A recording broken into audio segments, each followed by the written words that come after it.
में से आप एक ज्वेलरी शॉप में हैं, वहीं पे पाकिस्तानी क्रिकेटर अब्दुल रज़ाक भी हैं, फोटो खिंच गई, बातें शुरू हो गई।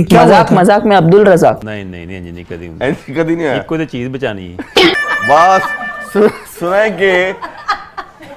परसेप्शन ये है कि दीदार का आप इतना दीदार करते थे कि कहने वाले सराउंडिंग आपके कहने लगे थे कि शायद आप दीदार से शादी करने जा रहे हैं। क्या ये परसेप्शन था या ऐसी गलत बातें? नहीं ठीक है, ये सही बात है। 99 में मेरी उससे दोस्ती हुई थी। पाकिस्तान को 2009 में चैंपियन बनवाने वाले अब्दुल रज़ाक के करियर के साथ जो खिलवाड़ शुरू हुआ वो कहीं 2007 में शुरू होता है। 2007 में पाकिस्तान ने वर्ल्ड कप के लिए जाना था, ओडीआई वर्ल्ड कप के लिए। अब्दुल रज़ाक उस वर्ल्ड कप से पहले इंजर्ड हो गए और वो वर्ल्ड कप खेल नहीं पाए। वर्ल्ड कप के बाद पाकिस्तान ने जब T20 वर्ल्ड कप के लिए अपनी टीम भेजनी थी, T20 ये पहला T20 वर्ल्ड कप था, और अब्दुल रज़ाक उस वक्त तक दुनिया क्रिकेट के बड़े बड़े ऑलराउंडर, चाहे वो एंड्रयू फ्लिंटॉफ हो, जैक स्कैलिस हो, लांस क्लूजनर हो, उनके हम पल्ला बन चुके थे। लेकिन पाकिस्तान क्रिकेट बोर्ड ने डिसीजन किया कि अब्दुल रज़ाक को पाकिस्तान 2007 के वर्ल्ड कप में नहीं भेजेगा और यासिर अराफात की सिलेक्शन हो गई, जो कि अच्छे ऑलराउंडर थे, लेकिन कभी भी किसी भी मामले में वो अब्दुल रज़ाक के हम पल्ला हो ही नहीं सकते थे। इस साजिश के पीछे कि अब्दुल रज़ाक को बाहर किया जाए, उस वक्त के पाकिस्तान क्रिकेट बोर्ड के चेयरमैन नसीम अशरफ थे। नसीम अशरफ अब्दुल रज़ाक को डिसलाइक करते थे, एज अ प्लेयर वो उन्हें पसंद नहीं करते थे। अब्दुल रज़ाक ने खुद भी कई वीडियोस में ये बात की कि नसीम अशरफ के साथ उनके ताल्लुकात अच्छे नहीं थे। आपके दोस्त शोएब मलिक कप्तान बने, बल्कि आपके जूनियर कप्तान बने, आपको वर्ल्ड कप में नहीं लेकर गए, ज्यादती हुई थी? डेफिनेटली देखिए, मेरा पीक टाइम था और मैं पर्सनली समझ रहा था कि ये मेरा टाइम आया 2006 के बाद कि अब मैं डिलीवर करूं। जैसे मैंने शोएब मलिक से कहा कि जी वो उन्होंने आगे फॉरवर्ड कर दिया कि जी मेरा ऐसा डिसीजन नहीं है। अगर दूसरे से बात की, उन्होंने कहा जी मेरा डिसीजन नहीं है। शोएब मलिक ने किसकी तरफ भेज दिया? सलाहुद्दीन सल्लू साहब की तरफ, उधर गए, सल्लू भाई की तरफ गए, तो उन्होंने कहा जी हमारा डिसीजन नहीं है, वो ये बोर्ड का है। तो कोई था जो नहीं चाहता था कि रज़ाक जो है वो टीम में हो? हाँ, मेरे हिसाब से चेयरमैन जो थे वो लाइक नहीं करते थे शायद उसमें। जब रज़ाक ने देखा कि 2007 के T20 वर्ल्ड कप में, जो कि शायद उस टीम में अगर प्लेइंग 11 बनाई जाती तो जो 2-3 नाम सबसे पहले उस स्क्वाड में आते, अब्दुल रज़ाक का नाम उन प्लेयर्स में आना चाहिए था। जब उन्हें सिलेक्ट नहीं किया गया तो उन्होंने इंडियन क्रिकेट लीग ज्वाइन कर ली, जो कि एक रेबल लीग थी। उसको ज्वाइन करने की वजह से अब्दुल रज़ाक पे नसीम अशरफ ने 2 साल का बैन लगा दिया। अब्दुल रज़ाक 2 साल के लिए पाकिस्तानी क्रिकेट से बाहर हो गए। वो फेज थी अब्दुल रज़ाक के करियर की जिसमें वो पीक में थे, वो हर जगह पे रन कर रहे थे। वो आईसीएल में गए, वहां पर उन्होंने रन के अंबार लगा दिए। Abdul Razak, player of the tournament, pulls it away. Hey, pick the bones out of that. Wow! Probably bring himself on because the pace of Vandervaart is suiting. Big one down the ground. Has he got all of it? Has he got all of it? No, you know it's 6. Johan Vandervaart. Right leg, crossing the. Obviously, Harry went home today, so just got to hope everyone's staying as fit as possible. Oh my God, it's coming up. No, you're safe. Just got to hope everyone stays as fit as possible. So we haven't got any reserves really. So yeah. विकेटों के अंबार लगा दिए। उन्होंने Hyderabad team को final में पहुंचाया और उस टूर्नामेंट के वो बेहतरीन प्लेयर करार दिए गए, लेकिन पाकिस्तान स्क्वाड में वो शामिल नहीं हो रहे थे।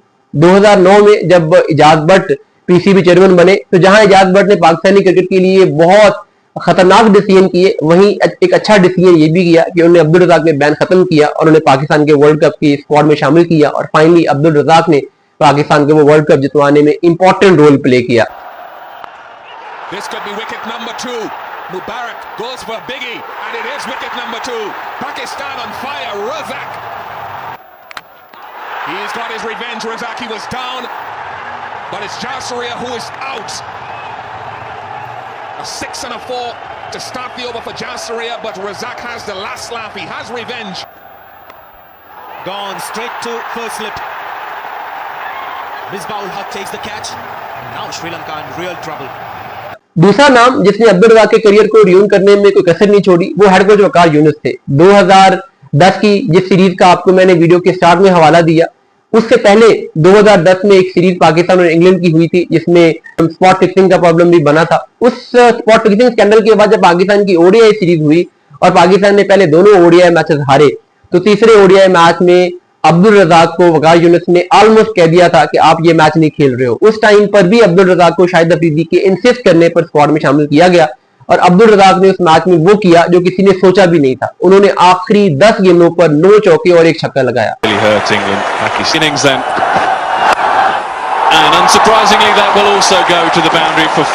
आप इमेजिन करें 2010, आजकल की क्रिकेट में कई दफा इस तरह की चीजें हो जाती हैं, लेकिन 2010 के जमाने में ये चीज सोचना भी नामुमकिन था कि आखिरी 10 गेंदों पे आप 42 रन स्कोर किए, लेकिन ये अब्दुल रजाक थे। वहां से रजाक को एक लाइफलाइन मिली, कुछ मैचेस और मिले, फिर अगेंस्ट साउथ अफ्रीका यानी अगली ही सीरीज में दोबारा अब्दुल रजाक की वो तलवार लटका दी गई और उसमें फिर अब्दुल रजाक ने एक मैराथन इनिंग खेल के पाकिस्तान को वो जो वनडे मैच जितवाया अगेंस्ट साउथ अफ्रीका।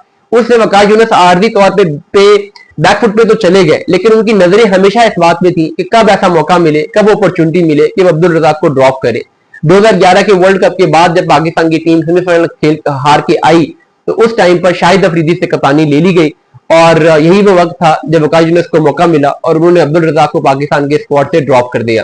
बाद में जब वकार यूनुस पाकिस्तान की कोचिंग से फारिग हुए तो पाकिस्तान ने अब्दुल रजाक को रिकॉल किया। मोहसिन हसन खान अब्दुल रजाक को दोबारा पाकिस्तान के स्क्वाड में लेके आए।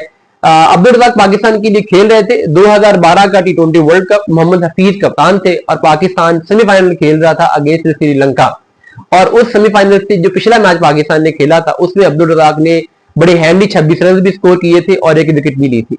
लेकिन इस सेमीफाइनल में पाकिस्तान ने अब्दुल रजाक को बेंच करने का डिसीजन किया और ये डिसीजन किसी और का नहीं, कप्तान मोहम्मद हफीज का डिसीजन था।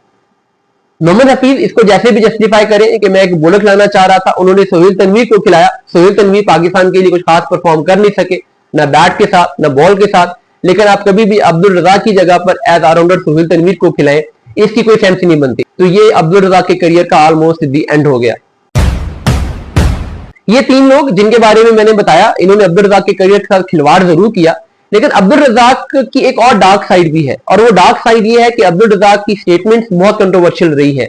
ऐश्वर्या राय के बारे में जो उन्होंने स्टेटमेंट दी जब पाकिस्तान की 2009 के वर्ल्ड कप की एक इवेंट चल रहा था, सेलिब्रेशन का इवेंट, और उसमें उन्होंने ये बात की। उन्होंने ऐश्वर्या राय के बारे में क्या कहा आप खुद सुने। आपकी सोच ये है कि मैं ऐश्वर्या राय से शादी करूं और वहां से बड़ा नेक परहेजगार बच्चा पैदा हो तो कभी भी नहीं हो सकता। इस तरह की स्टेटमेंट अगर अब्दुल रजाक इतने बड़े प्लेटफॉर्म पे देंगे तो ये शो करता है कि उनकी सिविल ग्रूमिंग है उसमें कहीं ना कहीं प्रॉब्लम रहे। वो बड़े प्लेयर तो जरूर बने लेकिन वो अब इस करियर में अपने को ग्रूम नहीं कर पाए, अपने एक्सपोजर को बड़ा नहीं कर पाए, अपनी सोच को, अपने स्पेक्ट्रम को बड़ा नहीं कर पाए और मीडिया हैंडल कैसे करना है, स्टेटमेंट कैसे देनी है, बोलना कैसे आना है, ये अब्दुल रजाक को कभी नहीं आया। पाकिस्तान की विमेन क्रिकेटर निदा डार के साथ जो उनका मसला बना, जिस प्रोग्राम में उन्होंने उनकी बॉडी शेमिंग की, उनके हाथों को उन्होंने मर्दाना हाथ बताया, उनकी बॉडी शेप को और उनकी शक्ल को उन्होंने तनकीद का निशाना बनाया, ये आजकल के जमाने में तो बिल्कुल एक्सेप्टेबल नहीं है। अब्दुल रजाक के स्कैंडल्स भी काफी मशहूर हुए। जैसे आप एक ज्वेलरी शॉप में हैं, वहीं पे पाकिस्तानी क्रिकेटर अब्दुल रजाक भी हैं,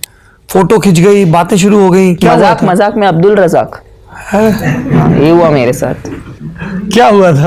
अब्दुल रजाक जी Married? I was married. Not even seeing. No, I was married to him and I'm sorry sir, आपके 2-3 बच्चे हैं, but I don't know what your life is, but I don't know, it was so embarrassing. जो stage dancer डार के साथ उनका scandal बड़े आखिर तक चला, शुरू में वो उसको डिनाई करते रहे, बाद में उन्होंने उसको एक्सेप्ट कर लिया।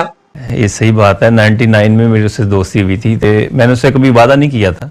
अब्दुल रजाक एक बड़ा ऑलराउंडर था, इसमें कोई शक नहीं है। आज भी अब्दुल रजाक की रिटायरमेंट को तकरीबन 14-15 साल होने वाले हैं और पाकिस्तान अब्दुल रजाक की उस तरीके से रिप्लेसमेंट ढूंढ नहीं पाया। पाकिस्तान ने फहीम अशरफ को, आमिर यामीन को, आमिर जमाल को और न जाने किन किन प्लेयर्स को चांसेस दिए, लेकिन कोई भी अब्दुल रजाक के उस खिलाफ को पूर्ण नहीं कर पाया।